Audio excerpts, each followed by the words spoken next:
welcome to Anne-Marie's Workshop. My name is Anne-Marie and I love to make things with joy.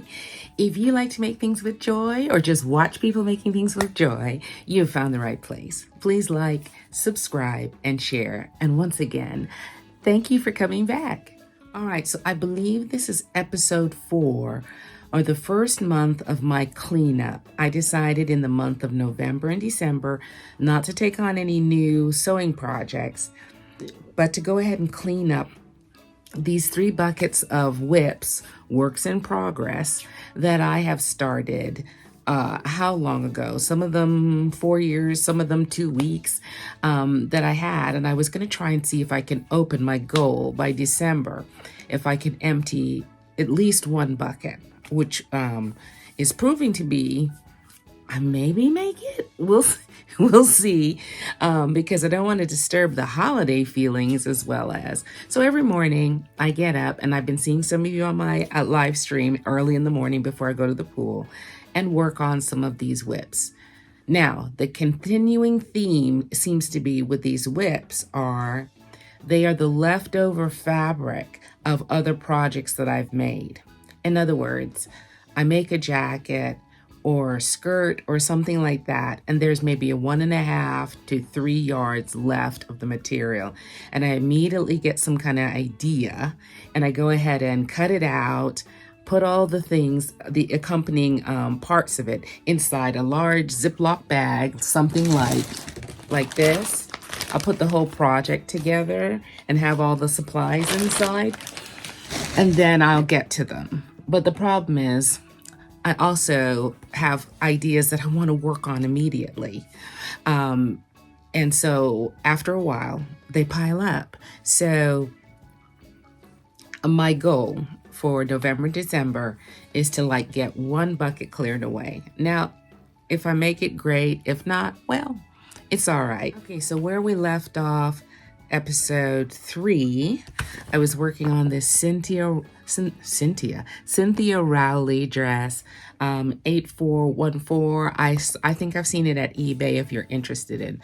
And it had 5 million pin tucks, actually 38 pin tucks on the shoulder and then the neck. And I figured out, I loved the fabric that I was using to make it. And what I figured out was probably the reason it was a work in progress is those pin tucks on a sheer fabric with a busy print. So I sucked it up and worked on it. And I'm so pleased with it. All right, so here are those crazy pin tucks.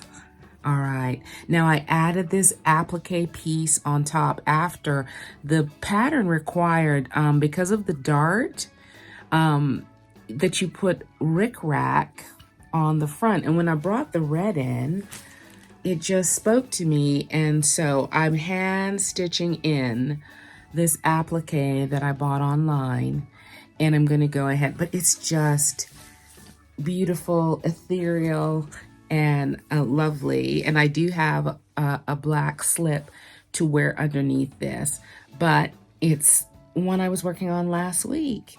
Alrighty, so this one turned out very well. Update on my Guatemalan fabric that I made into that baseball shirt, which was, let me see, it was by, oh, right here. Sorry, guys. It was, here it is. It was from, by popular command, Cutting Line Design. It was this shirt over here. It's a classic baseball shirt. There it is right there. Okay. So only update on this, I think I reported on this last time, is I found the buttons for it. These beautiful fuchsia buttons, I think, will highlight this cute shirt that I made. Alrighty. It is by popular demand. I think that's just that's the name, but they're all called back by popular demand. All right. I don't see a particular name for it, but they're still online. Cutting Line Design. All right. This last one, I had to laugh. I was with my Friday sewing group, and I reached into the bucket. You have to choose projects. They're in these Ziploc bags underneath here, but when you pull them out, I personally have to have some sewing on her and not judge whether I'll make it or not. We are past that stage. Now I put my hand in, root around, pull out a thing, and whatever I pull out, I make. Okay, so I was on a Zoom meeting with my Friday night sewing, and I pulled out this jacket again with the open elbows and the sleeves. It is a Rachel Comey, which I absolutely love her designs. They're always different. They're always unusual.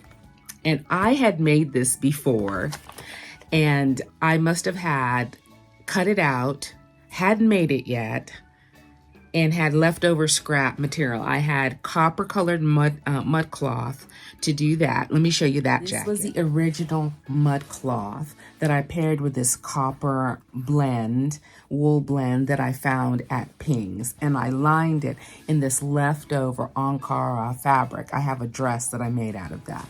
Okay, and here are those crazy sleeves with the elbow accents. It's a beautiful jacket.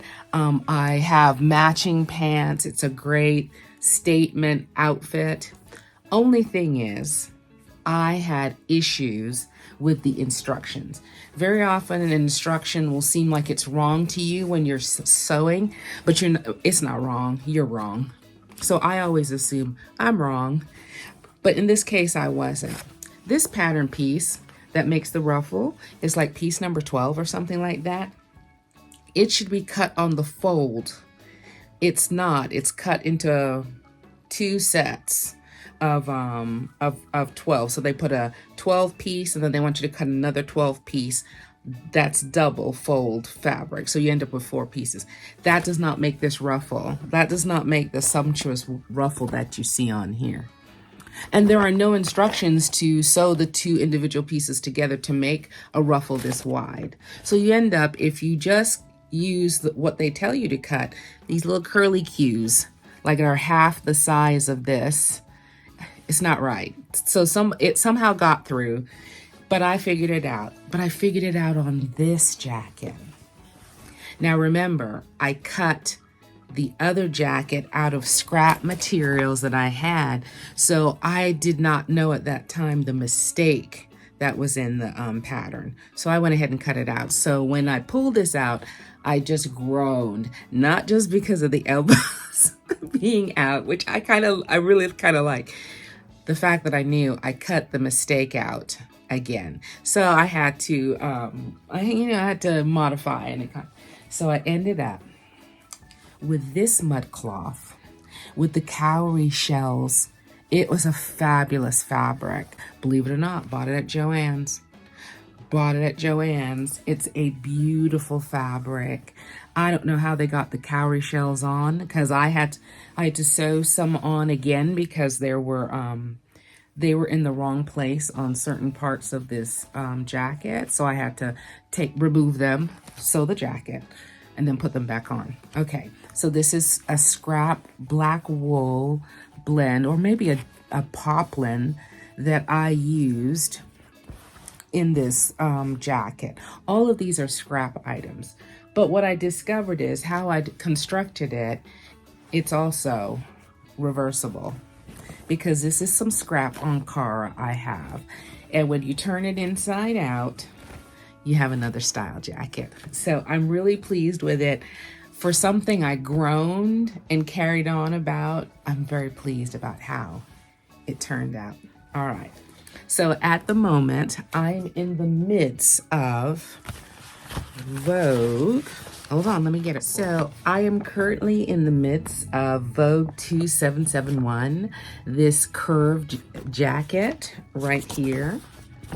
Let's see if I can get it in there. This curved jacket right here. I cut it out. I was looking for a jacket, so I went back in my stash of patterns because I had this really, really large patterned Ankara that I wanted to be. I wanted a nice, plain, no buttons, no muss, no fuss jacket to wear over a navy dress that I already have. Okay, so I must have chosen this. I don't know why I didn't get to it, but it's inside of my whips.